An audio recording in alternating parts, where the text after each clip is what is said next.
Last time આપણે મિત્રો 65 MCQ solve કર્યા. 66 આલ્કાઇલ હેલાઇડની ભેજયુક્ત Ag2O સાથે પ્રક્રિયા થાય તો શું મળે છે? આપણે થિયરીમાં ભણ્યા ભેજયુક્ત Ag2O હોય, ભેજયુક્ત Ag2O એટલે AgOH થશે. AgOH સાથે પ્રક્રિયા થાય તો હેલોજનનું વિસ્થાપન OH વડે થવાથી આલ્કેનોલ બનશે.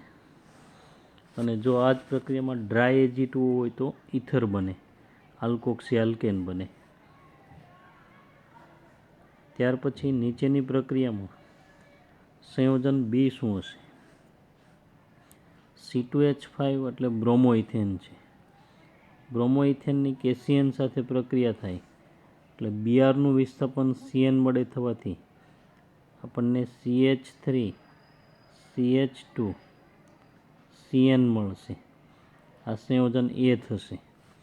અને પછી એનું હાઇડ્રોલિસિસ એટલે જળ વિભાજન થાય CNનું, તો CNનું COOHમાં રૂપાંતર થાય એટલે અહીંયા 3 કાર્બન આવશે એટલે પ્રોપિયોનિક એસિડ બનશે નિપજ તરીકે.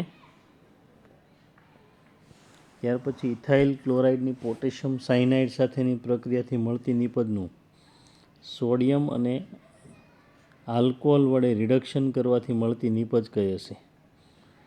ઇથાઇલ ક્લોરાઇડની ઉપરના જેવો જ પોટેશિયમ સાયનાઇડ કેસીએન સાથે પ્રક્રિયા થાય એટલે પહેલા સ્ટેજમાં તો CH3 CH2 CN બનશે. એટલે ઉપરની પ્રક્રિયામાં જે આપણે દર્શાવ્યું સાઇનો ઇથેન અથવા પ્રોપેન નાઇટ્રાઇલ બનશે. અને પ્રોપેન નાઇટ્રાઇલ એટલે સાયનાઇડ છે, સાયનાઇડનું રિડક્શન કરીએ એટલે હંમેશા પ્રાથમિક એમાઇન એટલે પ્રોપાઇલ એમાઇન અથવા તો નોર્મલ પ્રોપાઇલ એમાઇન બને છે. ત્યાર પછી જોઈએ આપણે નેક્સ્ટ 69 આલ્કોહોલિક સિલ્વર નાઇટ્રાઇટની ઇથાઇલ બ્રોમાઇડ સાથેની પ્રક્રિયાથી શું મળે? સિલ્વર નાઇટ્રાઇટ એટલે અને AgNO2માં AgONO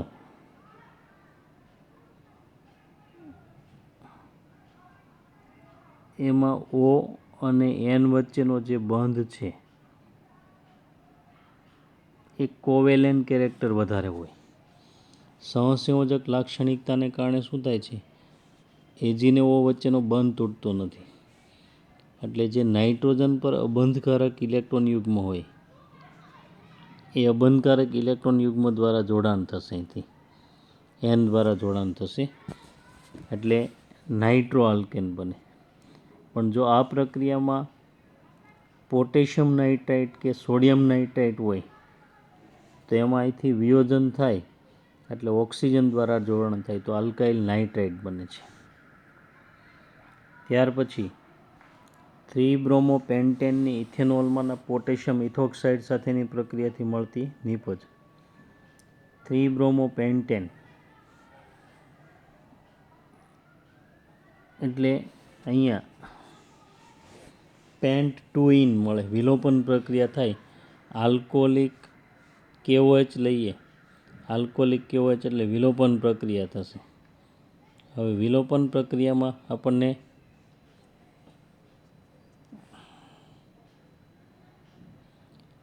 ટુ પેન્ટીન મળશે. હવે સિસ 2 પેન્ટીન ને ટ્રાન્સ 2 પેન્ટીન આપેલું છે તો ટ્રાન્સ આઇસોમર છે વધુ સ્થાયી હોય છે એટલે ટ્રાન્સ 2 પેન્ટીન મુખ્ય નિપજ મળશે. પછી છે વધુ પડતા ઇથાઇલ ક્લોરાઇડની એમોનિયા સાથેની પ્રક્રિયાથી. આ પ્રક્રિયા પણ આપણે થિયરીમાં લીધી છે.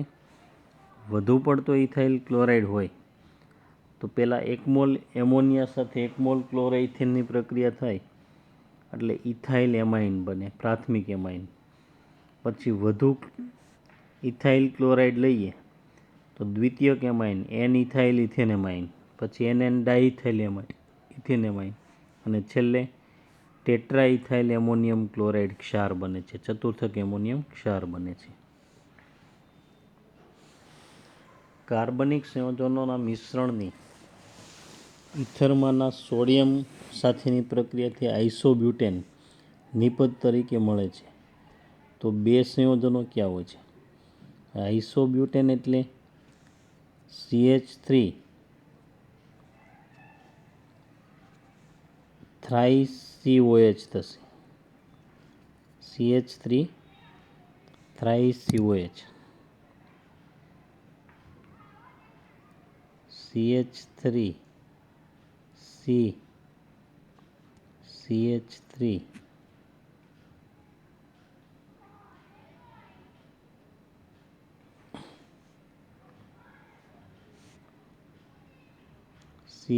થ્રાઇસ-COH લઈએ આપણે.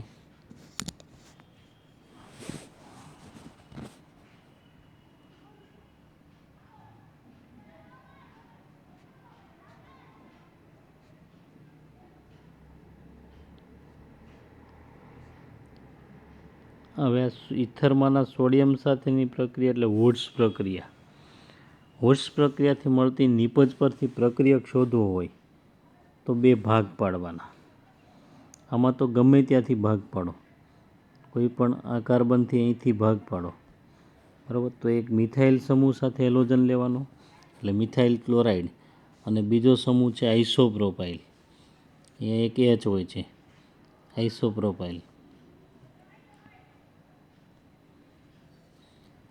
મિથાઇલ અને આઇસોપ્રોપાઇલ બે સમૂહ થયા, તો મિથાઇલ ક્લોરાઇડ અને આઇસોપ્રોપાઇલ ક્લોરાઇડ બે જોઈએ. એટલે આઇસોપ્રોપાઇલ ક્લોરાઇડ ને મિથાઇલ ક્લોરાઇડ, એટલે આન્સર સી આપેલો છે. પછી આલ્કોહોલિક સિલ્વર નાઇટ્રેટ દ્રાવણ સાથે સફેદ અવક્ષેપ ન આપતું આલ્કાઇલ હેલાઇડ સંયોજન.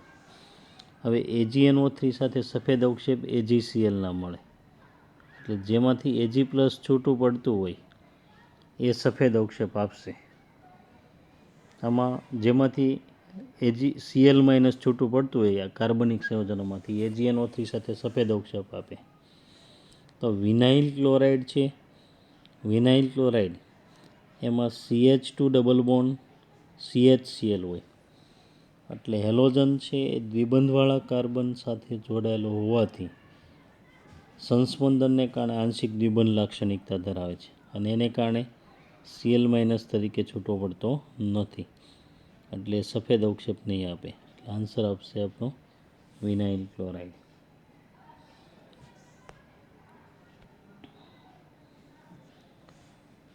પછીનો પ્રશ્ન છે, જો મિથાઇલ આયોડાઇડ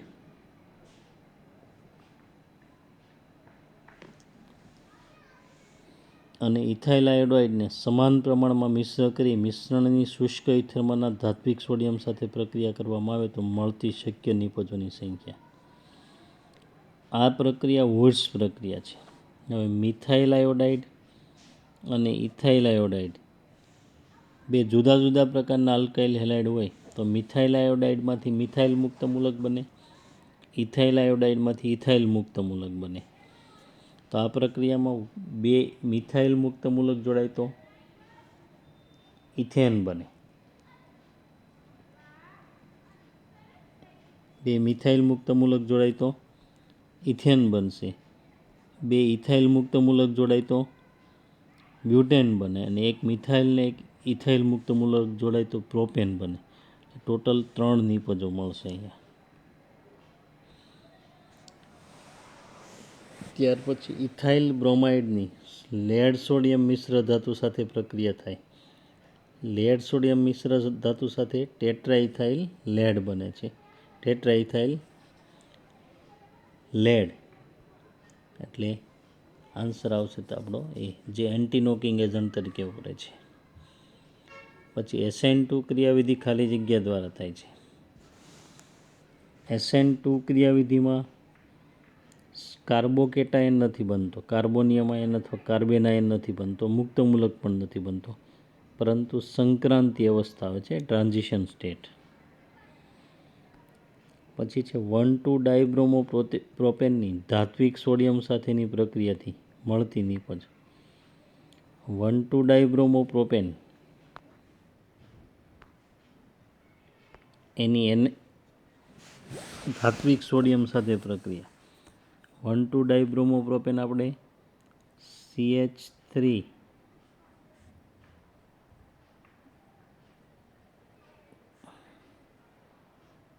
CHBr CH2Br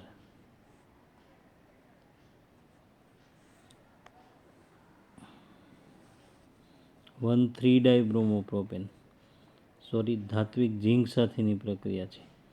1,3-ડાયબ્રોમોપ્રોપેન ઝીંક સાથે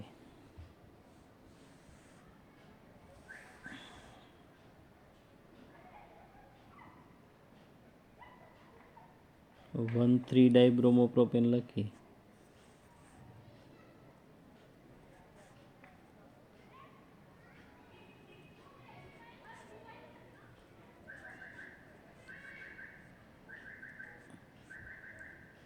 ઝીંક સાથે ZnBr2 દૂર થશે, એટલે આ છેડા પરના જે બંને કાર્બન છે એ જોડાઈ જશે. એટલે એને આપણે આ રીતે દર્શાવી શકીએ CH2 CH2 એટલે નિપજ તરીકે સાયક્લોપ્રોપેન મળશે. સાયક્લોપ્રોપેન ટેટ્રાબ્રોમોઇથેનની આલ્કોહોલિક ઝીંક સાથેની પ્રક્રિયા. ટેટ્રાબ્રોમોઇથેન છે તો એમાં 4 Br હોય, એટલે ઝીંક સાથે 2 દૂર થશે. આમ છે CH2 CHBr2 CHBr2 ટેટ્રાબ્રોમોઇથેન ઝીંક સાથે ZnBr2 દૂર થાય, એટલે આ બંને કાર્બન છે એની બે સંયોજકતા છૂટી પડે, એટલે એની વચ્ચે ટ્રિપલ બોન્ડ રચાશે, એટલે ઇથાઇન બનશે +2 ZnBr2. આ રીતે પ્રક્રિયા થશે. તો આન્સર થશે આપણો ઇથાઇન, અથવા આપણે એને એસિટિલિન કહીએ છીએ. પછી ગ્રિગ્નાર્ડ પ્રક્રિયક જલીય દ્રાવણમાં તૈયાર કરી શકાતો નથી, પરંતુ ઇથર માધ્યમમાં તૈયાર કરી શકાય છે. કારણ શું? કે ગ્રિગ્નાર્ડ પ્રક્રિયક પાણી સાથે પ્રક્રિયા કરી અને વિઘટન પામી જાય છે, એટલે જલીય માધ્યમમાં તૈયાર કરી શકાતો નથી.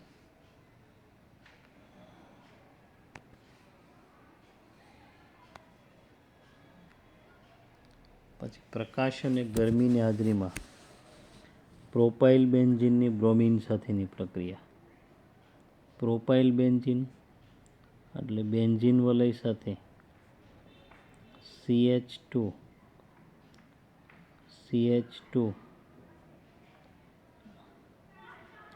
CH3. હવે પ્રકાશની હાજરીમાં આલ્કાઇલ સમૂહ સાથે બ્રોમિનેશન થાય. આલ્કાઇલ સમૂહના કાર્બન પરથી Hનું વિસ્થાપન Br વડે થાય, અને એ પ્રક્રિયા મુક્તમૂલક ક્રિયાશીલ મધ્યસ્થી દ્વારા થાય છે. હવે આ કાર્બન પરથી H દૂર થઈ અને મુક્તમૂલક બનશે બેન્ઝીન વલયના કાર્બન સાથે, તો એ બેન્ઝાઇલિક મુક્તમૂલક બનશે, અને બેન્ઝાઇલિક મુક્તમૂલક છે વધુ સ્થાયી છે. એટલે Br છે આ બેન્ઝીન વલય સાથે જે કાર્બન જોડાયેલો છે આલ્કાઇલ સમૂહનો, એની સાથે દાખલ થશે, ત્યાં વિસ્થાપન થશે, એટલે B નિપજ મળશે. ત્યાર પછી પેરાબ્રોમો બેન્ઝાઇલ ક્લોરાઇડની ઇથેનોલમાંના NaCN સાથેની પ્રક્રિયાથી શું મળે? પેરાબ્રોમો બેન્ઝાઇલ ક્લોરાઇડ પેરાબ્રોમો બેન્ઝાઇલ ક્લોરાઇડ એટલે બેન્ઝીન વલય પર પેરા સ્થાનમાં Br અને અહીંયા CH2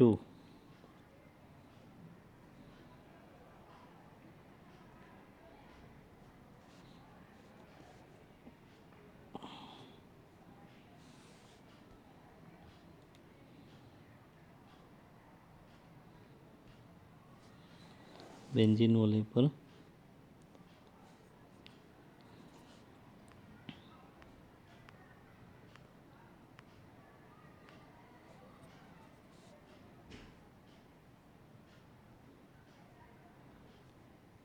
CH2Cl આવશે.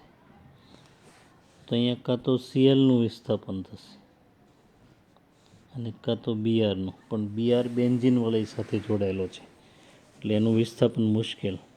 એટલે Clનું વિસ્થાપન Cn વડે થાય એટલે 4-બ્રોમો બેન્ઝાઇલ સાયનાઇડ બનશે. 4-બ્રોમો બેન્ઝાઇલ સાયનાઇડ એટલે ડી આન્સર આવશે. પછીનો પ્રશ્ન છે, નીચેનું પરિવર્તન એક ખાલી જગ્યા દ્વારા થાય છે. આ પરિવર્તનમાં Clનું વિસ્થાપન OH- વડે થાય એટલે Cl- વિસ્થાપન OH- વડે થતું હોવાથી એને આપણે કેન્દ્ર અનુરાગી વિસ્થાપન પ્રક્રિયા કહીશું. OH- ને કેન્દ્ર અનુરાગી પ્રક્રિયા કહેવાય એટલે કેન્દ્ર અનુરાગી વિસ્થાપન થાય છે. હવે કેન્દ્ર અનુરાગી વિસ્થાપન પ્રક્રિયા છે એમાં નાઇટ્રો સમૂહ છે એ કેન્દ્ર અનુરાગી વિસ્થાપન પ્રક્રિયા પ્રત્યે બેન્ઝીન વલયને સક્રિય બનાવે છે. એક્ટિવેટિંગ ગ્રુપ છે કેન્દ્ર અનુરાગી પ્રત્યે, એટલે આને આપણે કહીશું સક્રિયકૃત કેન્દ્ર અનુરાગી વિસ્થાપન, એક્ટિવેટેડ ન્યુક્લિયોફિલિક સબસ્ટિટ્યુશન. પછી ઓર્થોમિથોક્સી ક્લોરોબેન્ઝીનની સોડામાઇડ સાથે પ્રક્રિયા કરી એમોનિયા સાથે પ્રક્રિયા કરતા ઓર્થોમિથોક્સી ક્લોરોબેન્ઝીનની આપણે સોડામાઇડ સાથે NaNH2 અને એમોનિયા સાથે પ્રક્રિયા કરતા મેટામિથોક્સી એનિલિન બને છે. ઓર્થોમિથોક્સી ક્લોરોબેન્ઝીન લઈએ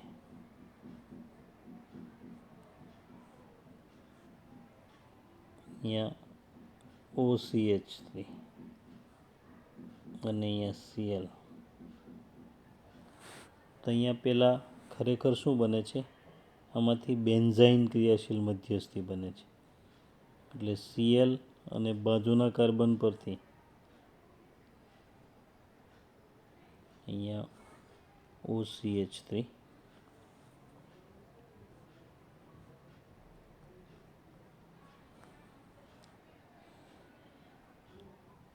તો અહીંયા ટ્રિપલ બોન્ડ આવશે બેન્ઝાઇન અને પછી બે પ્રક્રિયા થશે, ડાયરેક્ટ સબસ્ટિટ્યુશન અને સીને. ડાયરેક્ટ છે એમાં અહીંયા જોડાણ થશે, જે કાર્બન પરથી Cl દૂર થયો ત્યાં ઓર્થો પર NH2 આવશે અને સીનેમાં બાજુના કાર્બન પર એટલે મેટા. પણ સીને પ્રોડક્ટ છે વધુ સ્થાયી છે એટલે મેટા સ્થાને NH2 દાખલ થશે. લિક્વિડ એમોનિયામાં પ્રક્રિયા કરીએ એટલે મેટા સ્થાને દાખલ થાય એટલે મેટામિથોક્સી એનિલિન મળશે આપણને. પછી C6H5CH2CH3નું C6H5CH ડબલ બોન્ડ CH2માં રૂપાંતર કરવા માટે પ્રક્રિયા. અહીંયા આપણે ડબલ બોન્ડ લાવવો છે. ડબલ બોન્ડ લાવવામાં પહેલાં હેલોજિનેશન કરીએ. હેલોજિનેશન માટે એલાઇલિક હેલોજિનેશન કરવું અહીંયા તો SOCl2 તો OH હોય તો એને બદલે Cl દાખલ કરવો હોય તો SOCl2, પણ વિસ્થાપન પ્રક્રિયા માટે SOCl2 વપરાય અથવા સૂર્યપ્રકાશની હાજરીમાં Cl વપરાય. પણ પછી આલ્કોહોલિક કયો હોય જ જોઈએ, પછી વિલોપન કરવું પડે ડબલ બોન્ડ લાવવું હોય તો. એટલે પહેલાં વિસ્થાપન થશે ને પછી વિલોપન એટલે SOCl2 અને આલ્કોહોલિક KOH આવશે. નીચેની પ્રક્રિયામાં વાયને ઓળખો. મેગ્નેશિયમ છે અને હેલોએરિન છે પણ ડાયહેલોએરિન છે, એમાં એક Br છે ને Cl છે, બંને એરોમેટિક કેન્દ્ર સાથે જોડાયેલા છે. તો અહીંયા મેગ્નેશિયમ સાથે પ્રક્રિયા થાય તો Brને બદલે મેગ્નેશિયમ આવશે, ટેટ્રાઇડોફ્યુરાનમાં છે. Cl કરતાં Brનું વિસ્થાપન સરળતાથી થશે એટલે ગ્રિગ્નાર્ડ પ્રક્રિયક બનશે. એટલે ગ્રિગ્નાર્ડ પ્રક્રિયક જે બનશે એની CO2 સાથે પ્રક્રિયા થાય, ગ્રિગ્નાર્ડ પ્રક્રિયક આ રીતનું બનશે.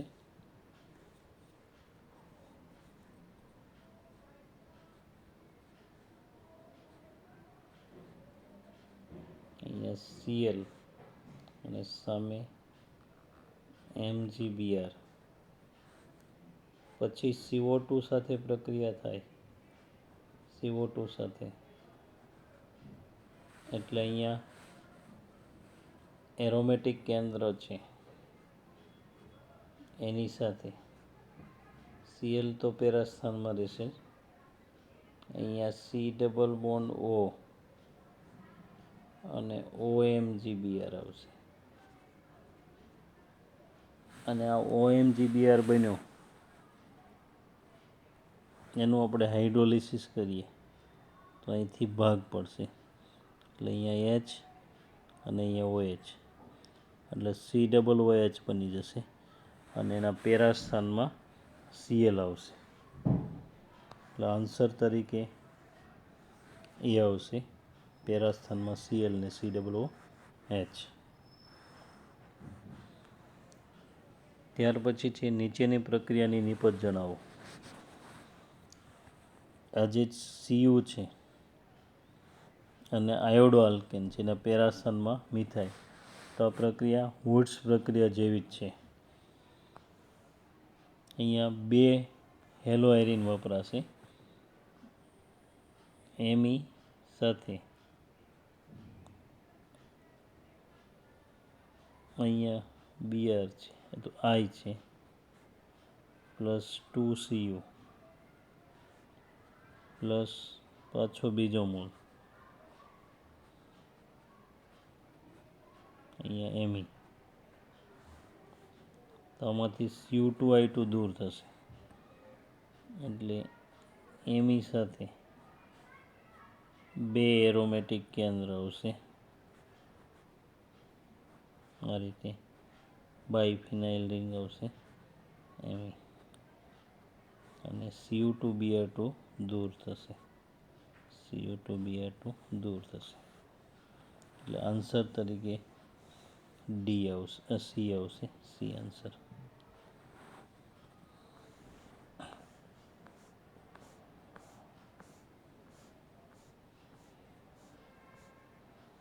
SN1 પ્રક્રિયા માટે નીચેના સંયોજનોની પ્રતિક્રિયાત્મકતાનો ક્રમ.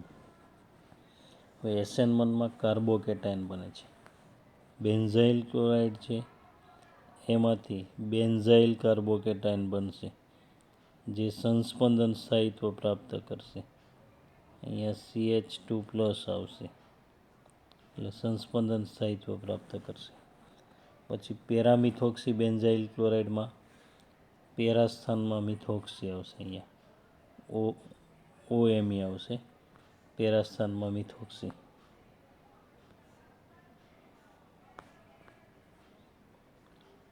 પેરા સ્થાનમાં અહીંયા OMe આવશે, પેરા સ્થાનમાં મિથોક્સી આવશે. પછી પેરા નાઇટ્રોમાં અહીંયા નાઇટ્રો આવશે, નાઇટ્રો સમૂહ આવશે. તો નાઇટ્રો છે એ કાર્બોકેટાઇનને અસ્થાયી બનાવે, ઇલેક્ટ્રોન આકર્ષક છે, મિથોક્સી સ્થાયી બનાવશે, એટલે મિથોક્સીવાળો સૌથી વધુ સ્થાયી એટલે એની પ્રતિક્રિયાત્મકતા સૌથી વધારે, તો મિથોક્સીવાળો એટલે 2ની સૌથી વધારે, એના કરતાં ઓછી 1ની, અને 3 નાઇટ્રોવાળો છે એની સૌથી ઓછી થશે, એટલે આન્સર આવશે C. નીચેની પ્રક્રિયામાં સંયોજન X શું હશે? હવે અહીંયા Cl ને Br છે, મેગ્નેશિયમ, Et2O એટલે ઇથોક્સી ઇથર, ઇથોક્સી ઇથેન એટલે ડાઇથાઇલ ઇથર. તો અહીંયા હમણાં આપણે વાત કરીએ Br છે ત્યાં પહેલાં Mg આવશે એટલે ગ્રિગ્નાર્ડ પ્રક્રિયક બનશે. પછી CH3CHO છે એટલે ગ્રિગ્નાર્ડ પ્રક્રિયકની આપણે આલ્ડીહાઇડ કે કીટોન સાથે પ્રક્રિયા થાય, અને aqueous NH4Cl એટલે ખરેખર એસિડિક હાઇડ્રોલિસિસ જ કહેવાય. જલીય NH4OH NH4Clનું જલીય દ્રાવણ છે એ એસિડિક હોય છે, એટલે એસિડિક હાઇડ્રોલિસિસ કરીએ એનું તો ફાઇનલ નિપજ આ રીતની મળશે આપણને. પહેલા સ્ટેજમાં આપણને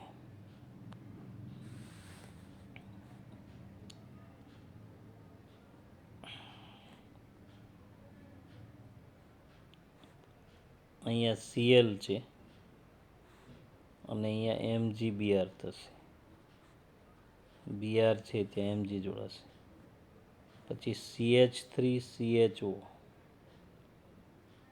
CH3CHO એમાં પાઈબંધ તૂટે, દ્વિબંધમાંનો પાઈબંધ તૂટે એટલે O સાથે MgBr જોડાશે. અને C છે આ એરોમેટિક કેન્દ્રનો આ જે કાર્બન છે અહીંયા જોડાઈ જશે. એટલે એને આપણે આ રીતે દર્શાવી શકીએ.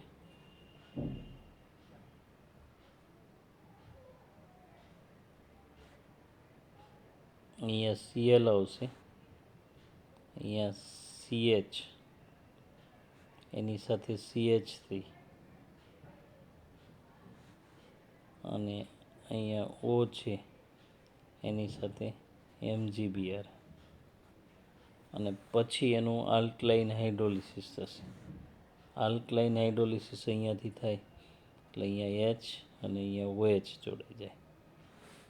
એટલે નિપજ તરીકે આપણને અહીંયા આ કાર્બન પર OH આવશે. એટલે આપણે જોઈએ વિકલ્પમાં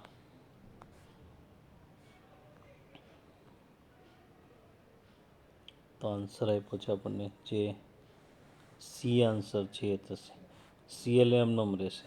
Br છે એ પછી એકબીજાના મેટા સ્થાનમાં છે. Br Cl ઉપર લખો અને આ સમૂહ નીચે લખો, કે આ સમૂહ ઉપર લખો અને Cl નીચે લખો, બરાબર, સરખું જ કહેવાય. પછી એવો જ પ્રશ્ન છે, નીચેની પ્રક્રિયામાં નિપજ વાય શું થશે? હવે આ જે પ્રક્રિયા આપી છે એમાં મેગ્નેશિયમ ને ઇથર, એટલે અહીંયા ગ્રિગ્નાર્ડ પ્રક્રિયક બનશે. Br છે ત્યાંથી Br નહીં છૂટવો પડે, કારણ કે આમ તો Brનું વિસ્થાપન સરળ, પણ Br એરોમેટિક કેન્દ્ર સાથે જોડાયેલો છે. એટલે Cl છે ત્યાં અને આ Cની વચ્ચે MgCl આવી જશે. અને પછી ભારે પાણી એટલે D2O, એટલે D2O વડે હાઇડ્રોલિસિસ થાય તો D અને OD, એમાં OD છે એ કોની સાથે જોડાશે? આ જે ગ્રિગ્નાર્ડ પ્રક્રિયક છે Mg, એની MgCl વાળો ભાગ છૂટો પડશે, એની સાથે OD, અને અહીંયા આ જે CH2 છે એની સાથે D આવી જશે એટલે CH2D રહેશે અને MgODBr છૂટું પડશે એટલે આન્સર D થશે. C6H5I અને C6H5CH2I ધરાવતી બે બોટલના મૂળ લેબલ ખોવાઈ ગયા છે. તેને કસોટી માટે લેબલ A અને લેબલ B આપવામાં આવ્યું છે. A અને Bને અલગથી કસનળીમાં લઈ NaOHના દ્રાવણ સાથે ઉકાળવામાં આવે છે. પછી અંતિમ દ્રાવણને મંદ HNO3 વડે એસિડિક બનાવી થોડોક સિલ્વર નાઇટ્રેટ ઉમેરવામાં આવે. દ્રાવણ B પીળા અવક્ષેપ આપે. કયું વિધાન સાચું છે?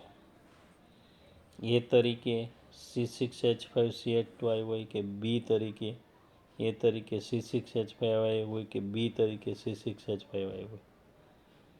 હવે અહીંયા B છે એ પીળા અવક્ષેપ આપે છે એવું કીધું છે આપણને.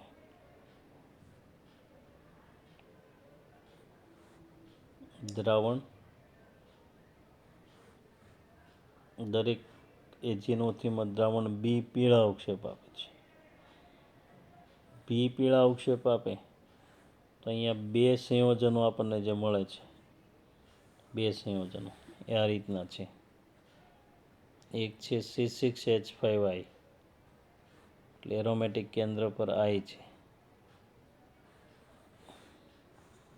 અને બીજું છે C6H5CH2I.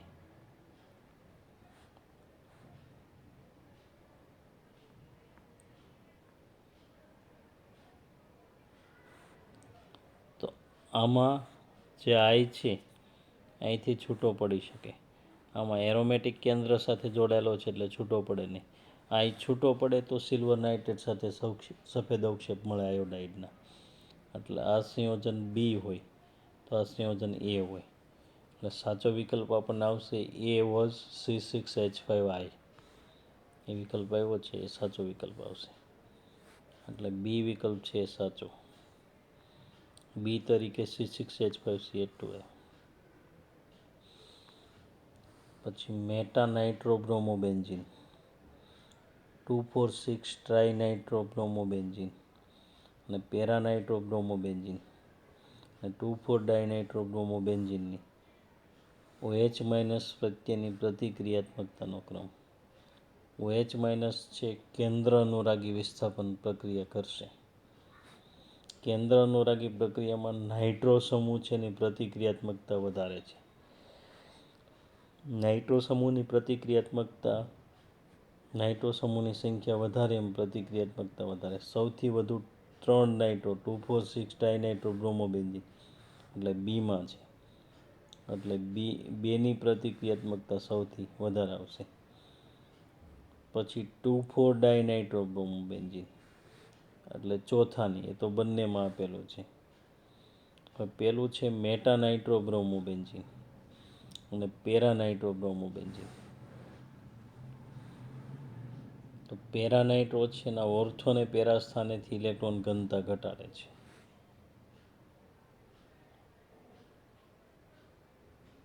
મેટાનાઇટ્રો છે એટલે ઓર્થો અને પેરા સ્થાનેથી ઇલેક્ટ્રોન ઘનતા ઘટાડે છે, પેરા. એટલે પેરા છે એની, પેરાવાળું જે ત્રીજું છે એની પ્રતિક્રિયાત્મકતા વધારે આવશે અને મેટાવાળાની ઓછી આવશે. કારણ કે પેરા સ્થાને હોય એટલે સામેથી ઇલેક્ટ્રોન ઘનતા ઘટાડે એટલે બીઆરનું વિસ્થાપન સરળતાથી થાય. બરાબર. પછી નીચેની પ્રક્રિયામાં મુખ્ય નિપજનું બંધારણ જણાવો. અહીંયા K2CO3 સાથે ગરમ કરો ને એટલે બીઆર દૂર થશે, 2 kBr. બરાબર. એટલે વિલોપન પ્રક્રિયા થશે અને બીઆર ને એચ દૂર થશે, H2 અને KBr ને CO2. એટલે અહીંયા એકવીએસ K2CO3 આવ્યું હોય તો પાછું બી આન્સર પોસિબલ બને, પણ અહીંયા બીઆર અને આ કે દૂર થશે એટલે આન્સર તરીકે એ પોસિબલ બનશે. ઓકે, તો હવે પછીના જે MCQ છે નેક્સ્ટ, એ આપણે નેક્સ્ટ લેક્ચરમાં લગભગ પૂરા થઈ જશે બધા.